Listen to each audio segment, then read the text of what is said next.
burger, shampoo, toothpaste, toothbrush, noodles. Yun lang.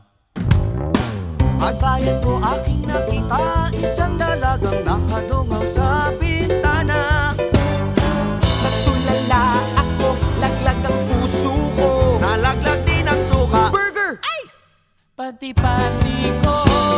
Napasigaw si Aling Nena, ako naman ay parang nakuryenteng pusa.